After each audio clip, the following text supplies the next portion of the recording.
ideally you have pipeline development that sort of is never stopping. Like you've got some searches set up in sam.gov, right? And you're just you're still doing that on a weekly basis, even if you have won a government contract. Because I just think it's important people remember that government contracting has long timelines, right?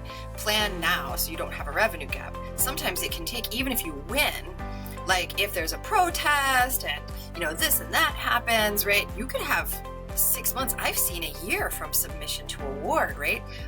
So just like I always tell people, just maintain a healthy pipeline, keep getting out there, keep trying to win. You want as much business as you can handle.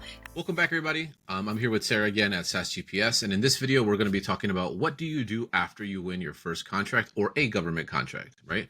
What happens a lot of the times is companies either will stop bidding or they don't know what to do to how to get more in the pipeline or how to grow their business. So today we're going to talk about all that.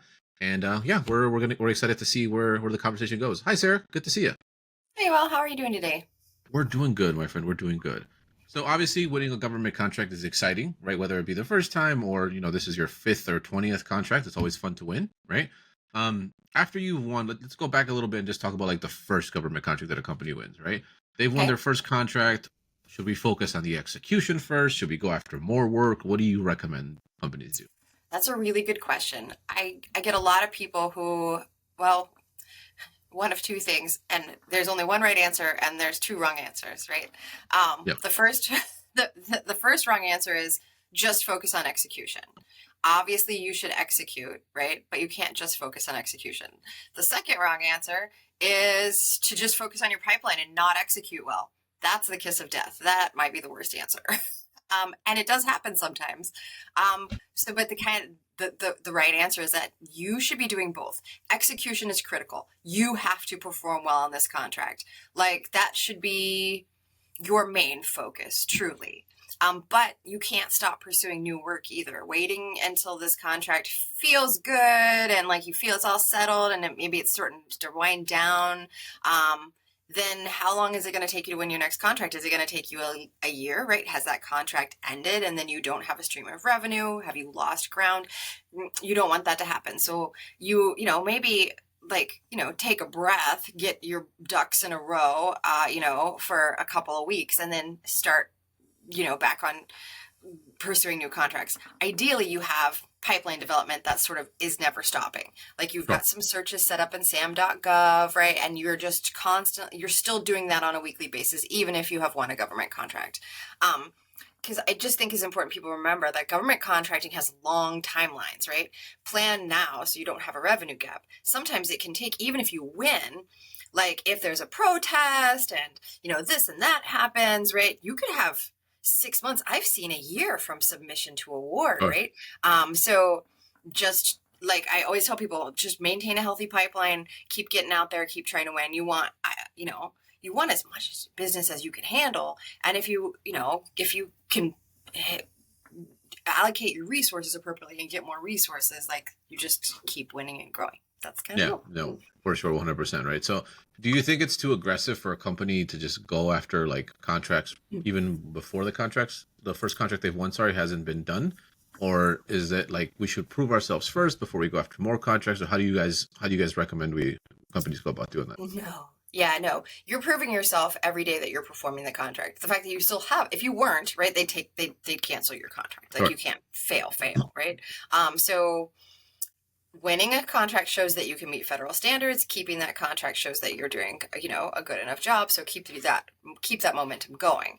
If capacity is tight, right, you might look at going after some smaller scopes or reaching out and saying, now would be a really good time to get some joint ventures, some partners like that, subcontracting roles, maybe just to kind of substitute that. And that's a really, like you being the prime on a government contract is already is a really good sort of selling point for some of those like JVs or smaller roles, like subcontracting, that I think people think, oh, well, now I've won, now I'm a prime. Well, there's a lot of ways to go. Like you could do anything. You could do both. But no, I don't know if there can be like sort of too aggressive unless you're foolish. Yeah, no, of course. Yeah, no, for sure. Yeah, not unless you like say you have 100 people working for you and then you have 2. Then maybe then. And sometimes I see that too. You better go find some people. You Yep. better go find some people and fast. Yeah, yeah, absolutely.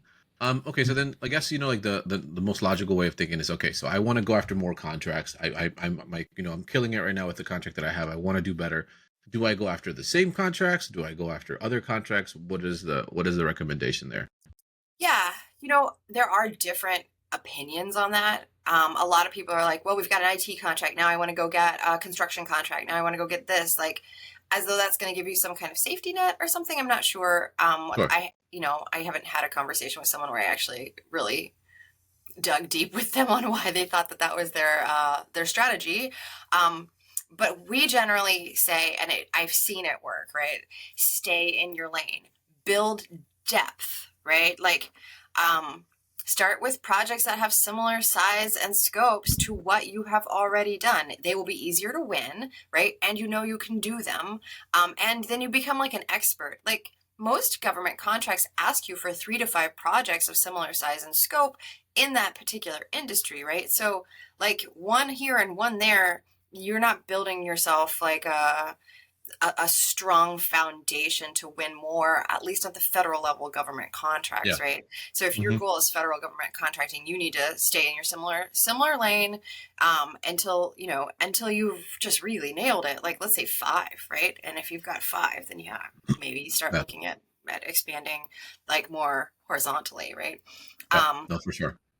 Yeah. and use your current win as that launching pad into, like, maybe you're doing something in a very specific region. Maybe you're in Kansas, right? And you think, oh, okay, well, now that I've sort of nailed this Kansas one, we can grow. We can start going down. We can go south, Oklahoma, Texas, or you know what I mean, or something. You Yeah. can start pushing out regionally, or saying, we've been working with the VA. We want to couple with the VA. We'd like to try a win one with HIS or whatever, right?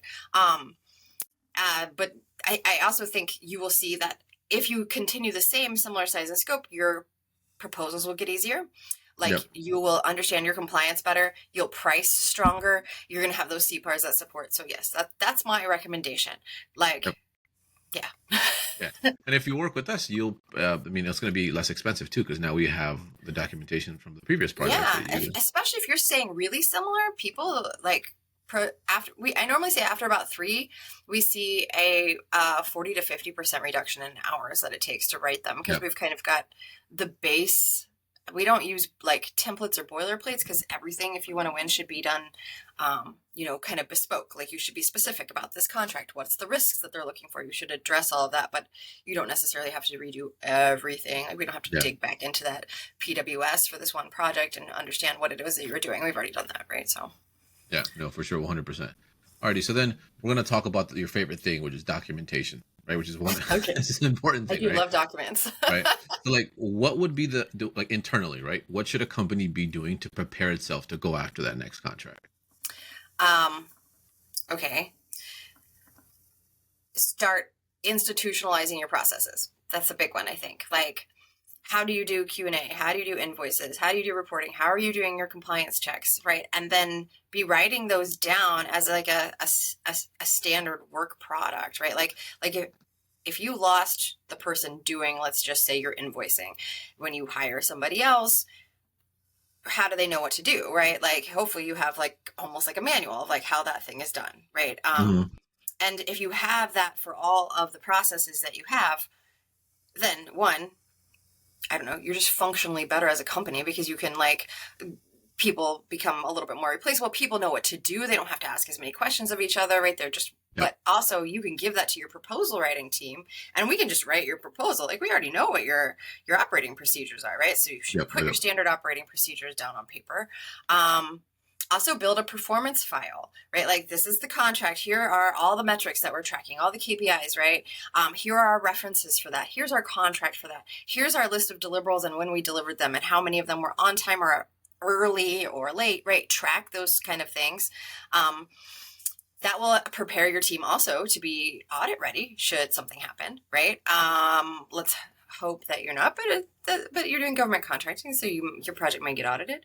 And it's also client facing. Like, Mhm. I am a big fan of FOIAs, which makes me not popular with the government. But FOIA, like I FOIA a lot of data for people, right? Just when we know like long-term pipeline, we want some information. All information about a contract is eventually, well, not all contracts, some are top secret and things like that, but most of it you can get a hold of eventually. And nothing is as annoying to the government as they get a FOIA, they have to turn around and ask their contractor for that information that's been FOIA'd, and their contractor doesn't have it. Like, that does not make you look good. So then they're thinking, like, are you not keeping data? Right. And that can happen to anybody. So again, I'm a big paperwork fan. And then, I think just keeping all of that in neat and organized helps you scale too, right? And using a proposal team like SAS-GPS, we can help you get some of that documentation down if you need to, right? So that you can scale without overwhelming your ops team. Yep, absolutely. And I think like one of the things that I've noticed, like when somebody's coming from the private sector over to like the public sector, is like in the private sector, it's like a black box of what your business is. They don't need to know all the details behind it and like all the stuff that you're doing. But in the public sector, I mean, it's public, right? So like they're gonna go in there and figure out like what are you doing, how you're doing it, like performance files, all the stuff that you talked about, right? So yeah, I think it's important that like if this is the first contract you've won, you get that clear and you understand, and you go into like the mindset of like, okay, document everything, because it could be the difference between you making another 10 million or not in your business, right? And it would suck if you didn't have the document that made you win, right? Well, and if anything illegal ever happened too, right? Like just from an HR perspective, and that's how I kind of approach everything. HR is like doom and gloom, I know, and nobody likes HR, including me. I get it, but CYA. I won't say what that means, but like CYA, paperwork is CYA too. Like, so if you think about like, I like to have this like safety net and like X amount of dollars, or, these kind of things. Paperwork is also your safety net, right? So, don't forget that just because paperwork is highly annoying to a lot of people. Find somebody who it's not annoying to and have them help you with your paperwork. Because Sarah, just like a follow up on that, does that also, like, let's say you get like the government reviews your stuff, right? And you get like a bad score on your review. Doesn't the documentation also help you like say like, hey, this isn't true. Here's what we did, and here's how we did it, and here's the proof type of thing. Ooh, so we're talking about like your CPARs or your review. There's some interesting things that I think people don't do. Like, and we could probably have a whole video just of that, but like you should prep for your CPAR score before, and you can actually send the government your prep. Like you can say, here's how we think we did, right? So that they kind of already have the documentation that makes it easy for them to say, oh yeah, we think that too, right? You're allowed to do that. And that they might disagree with you, like, but hopefully not, right? But it does help. Like anything you do to make them easier, it makes them less annoyed at you. And then if you don't get the score that you think you deserve, like if they say like, hey, you didn't do this, and you're like, hey, actually, you told us not to, right? Or something, or the contracting officer before you told us not to, because right now contracting officers are revolving like a door into a bank. Like, the last contracting officer told us not to. Like, you have to submit that, right? You need that email or you need that in writing. And then you can protest your CPAR score with them, which I think people should. Like, I think people should be more proactive in their CPAR score, because the government can, like, the contractors can pull your scores even if that's not what they asked for in the proposal. That's their right to pull the government documents based on you. So, like, they can look at how you did. And if you have a contracting officer who says that you're terrible, right? And they're like, ooh, that's, even if you wrote like the most wonderful proposal and you were right and you had the lowest price, they still cast a shadow of doubt on you, right? So be proactive with your CPAR scores. And if you did mess up, own it, right? Own it and say like, submit to them like a thing that says, here's how we're documenting that we are changing and fixing that, so that your next CPAR score is better, or maybe they have some mercy on you. Yeah, no, for sure, 100%. Yeah, and I think that's important too, because I mean, like, it just highlights the importance of like documenting everything, right? Because sometimes it's like, well, I'm gonna win whatever, but like if it's gonna affect you forever, and then maybe for at least 5 years.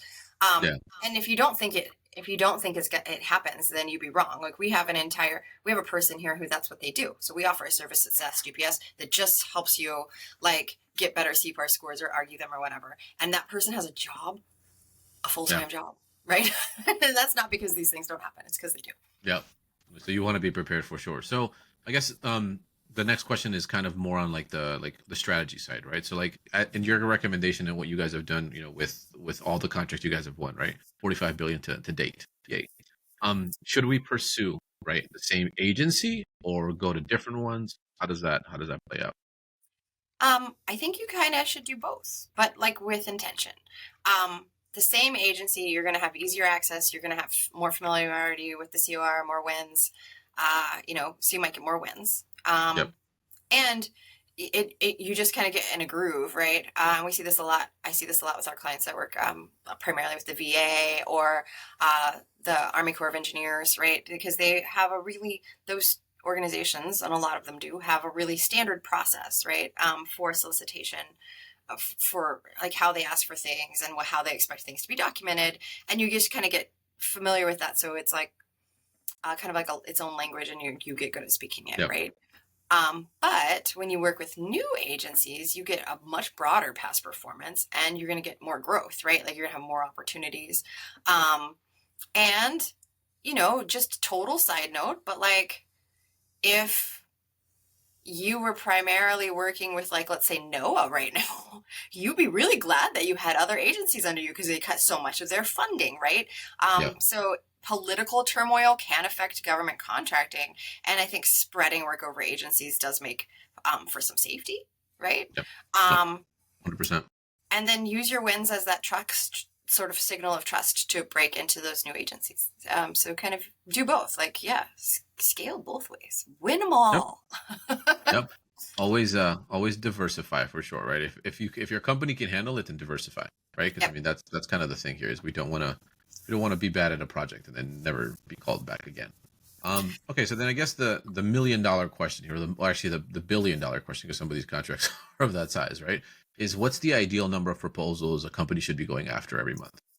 So, and that's it's kind of a tricky one because there's not a right answer. But um, let's say, like, okay, so we have some clients that we know exactly what they do, and their pipeline only maybe opens up one or two proposals a year, right? In their specific industry, they should be bidding on one to two proposals a year, right? And then maybe think about diversifying their strategy, right? But that particular industry, the one I'm thinking about, that's just how many. There's only one program for every state, and so there's only 50, right? And they Uh, tend to be like between 5 and 10 year contracts. So like there's only so much that come up. So like for them, it wouldn't make any sense to be bidding on a whole bunch of them, right? Like of things related until they have a very clear plan about another line of business that they should be pursuing, right? And so it's intelligent like that. And some industries are smaller, right? Like now, but if you have a big industry, if you're doing janitorial custodial, for instance, right, or you're doing construction, and you are set to scale, like you are set to do this, like you are ready, your business says like, boom, we're gonna explode. Here we come, right? I would say 2 to 4 solid strategic bids a month, and we are doing yeah. that for several companies right now, and it works. It's a lot of sort of upfront investment, but it pays off in the back. And so we have a company, they won one with us, right? We got their first one. They won their second federal, and now we're about to win four more.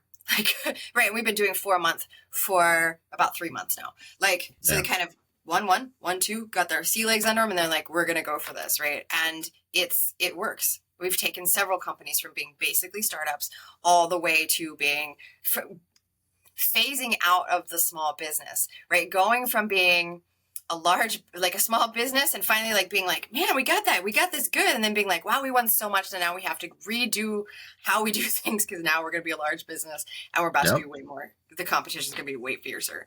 um Yep. but yeah, I think putting your pipeline, and then when you get that pipeline, you have to get your pipeline set up first. Like you can't just go, I hope I'm going to find them, I hope to come out a month, right? You should be like looking at forecasts and things, Sure. and then set up that support. Like if you don't have the internal team to write 4 RFPs a month, which means that this is not like your subject matter experts leaning in and helping. This is people who work proposals, doing only proposals. 4 a month is a lot.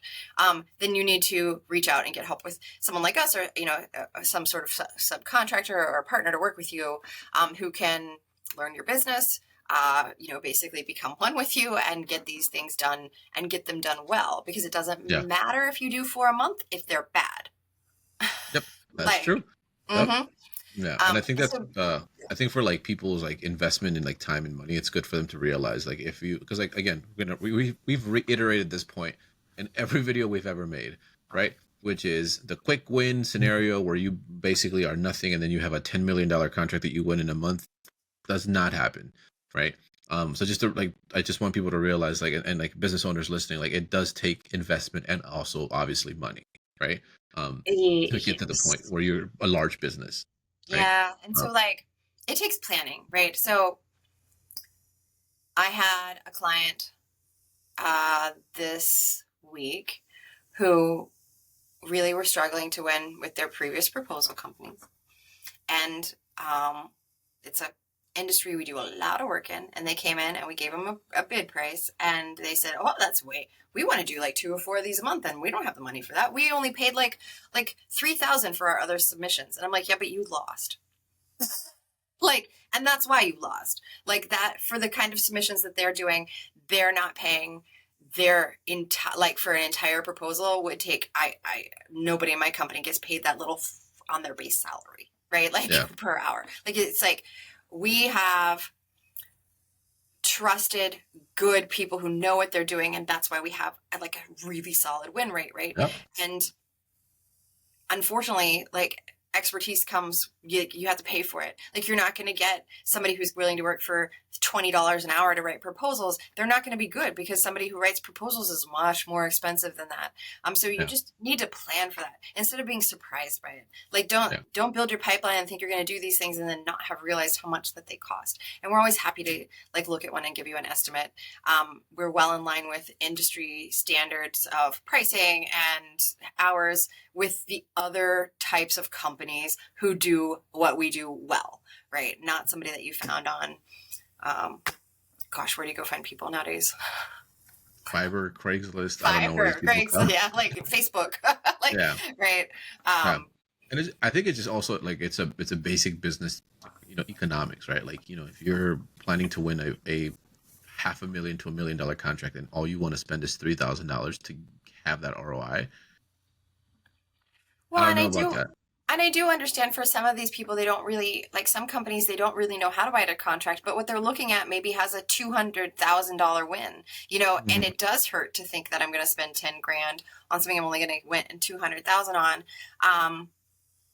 And I would like, either you got to figure out how to do it internally, and maybe some of those smaller ones you can win, or you kind of take the hit. Maybe your ROI is not very high on the first couple, but you sort of Yep. then have your boilerplate and your template. You've learned how to do it. We're happy to like release that over to you, and then we'll help you with the bigger ones as you grow. Yep. Kind of set people up for success that way. Yep. I think is a I know, and I solid mean, way of doing it. Yeah. no, for sure, because I've personally seen you guys, take, like our clients from like very little to like a lot, and the relationship is there because like once you find a good proposal writer, which is as hard as finding a good proposal writing company, right? You stick with the company because they're going to help you time and time again, right? So I think that's like just to clarify people out there watching on the internet, like it doesn't magically happen. There is time and money invested into what happened. You're gonna write it yourself. Like if I my business wanted to win a government contract, I could write it myself. I know how to write proposals. I'm quite good at it, right? But I have to also like factor in like I still have a job to do, and my time is worth money, right? Like, so is that kind of how much are you worth as the person that is spending all that time writing it, right? And if Yep. if you're able to do it and it makes financial sense, heck yeah, do it, right? But I will never tell somebody that like don't do it by yourself if you're good. But I would tell somebody, don't waste 3 weeks of your time and not have done your work and then lose because you have no idea how to do this, right? Yeah. Exactly. Right. And Um, don't pretend that you can use AI to do it. I use AI every day for all kinds of things, and I will tell you that AI can help, but it's not going to do it we'll for put you. we'll So, put a little link here in the top of the screen here. We have a video about, just talking about how to use AI in government contracting, what to do, what not to do. Because yeah, there's a lot of there's companies out there. I won't name any names that are wholeheartedly like their whole business model is like we help you write contracts with AI, mhm. right? And I've been So been looking at some of the proposal specific AIs, and I will tell you, like, yeah, some of them are pretty good. Like once mhm. you train them and you have hours and hours of training, they're pretty good. But they're also like $85,000 a year. At that point, you've hired a proposal writer, right? Who could probably, I don't know it. And there's still you still have to have a man on the ground. You still have to have Yep. somebody reading and checking and writing, even with the AI ones. Even if you bought the like $85,000 one that actually might actually do the job. But if you think you're going Yeah. to use ChatGPT, for instance, for it, I have seen. Okay, so total side note, funny story, but I definitely got somebody FOIA'd the other solicitations that came in when they submitted their solicitation, right? Just to see what their competition was doing. And it was a state one, so it happened, and we got redacted copies of the other submissions. And one was so clearly written with AI that it had actually pulled the information from the company that I was helping, right? This competitor company, AI actually pulled website information like from the web off of ours and didn't remove like branded and trademarked things that were clearly belong to us. Yep. Oh, And there's a lawsuit. they just look like fool. They even used pictures that came from our website. So I Oh mean, they didn't man. win because it was the worst proposal I've ever seen. Maybe not the Yeah. worst, but it was close. But No, like for sure. that's what AI might do. You might be like, well, that's really nice, right? Yeah. Well, Yeah. I mean, and yeah. that's I think the other thing too, like with that is like, I always tell like people that we help and even you guys, right? When we work on the marketing side of things, is like AI is only as good as the person behind it so that they understand it properly, right? Because like again, that person was like, oh my God, this is amazing. And they get sent it and then they send it in and it's like, nope, right? So there has to be an expert on either on one of the sides, right? To make sure that what's getting delivered is actually is Yeah, actually a you good don't deliverable.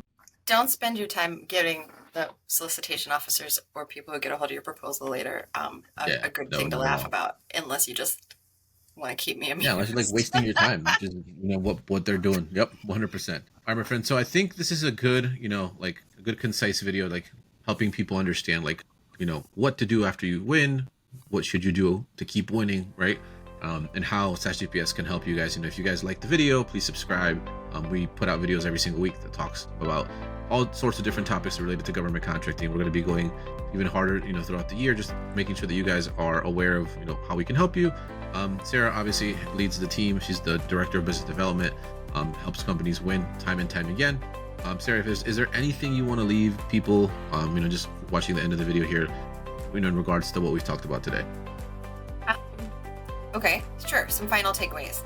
Every contract is a proof point that you are good at your job and not just a payday.